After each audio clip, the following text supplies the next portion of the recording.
توانی هەلو بارێ بە بۆنەی جۆژنی جیهانی منداڵان علی حوسێن بەرپرسی لە قەیدووی پارتی دموکراتی کوردستان بە یاوەریشاندێکی لەق سەردانی بنکەی چاکسازی نەوجەوانانی لە شاری هەولێر کرد ئەو منداڵانی بینی کە لە ئەنجامی کاری هەڵە لەم شوێنە بندکراون کە بە گرتوخانی ئەحداث ناسراوە.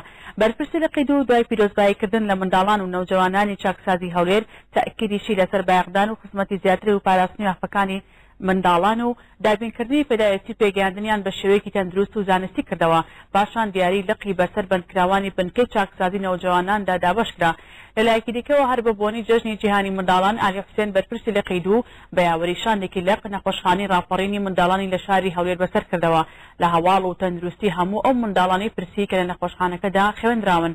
بەرپرسی لە قەیدوو دوای ئاراستەکردنی پیرۆزبایی بە بۆنی ڕۆژی جیهانی منداڵان دیاری تایبەتی لقیشی پێشکەش بە منداڵانی نەخۆشی نەخۆشخانەکە کرد و هیوای باشبوونی بارەی تەندروستی بخواستن. بە هەمان بۆنەوە لە کەلار چەندین چالاکی جۆراوجۆر بەڕێوە چوون.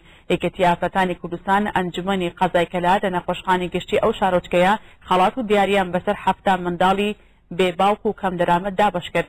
هەر بە بۆنی ڕۆژی جیهانی منداڵان یەکێتی ئافرەتانی کوردستان ئەنجومەنی پارێزگای دهۆک بە هاوکاری لەگەڵ پەیمانگای ئاوات بۆ پەروەردەکردنی مشک لە ئاهەنگێکدا کە لە بارەگای پەیمانگای ئاوات با بۆنی ڕۆژی جیهانی منداڵان سازکرا بوو 29 منداڵی نەخۆشی مەنگۆلیان خەڵات کرد.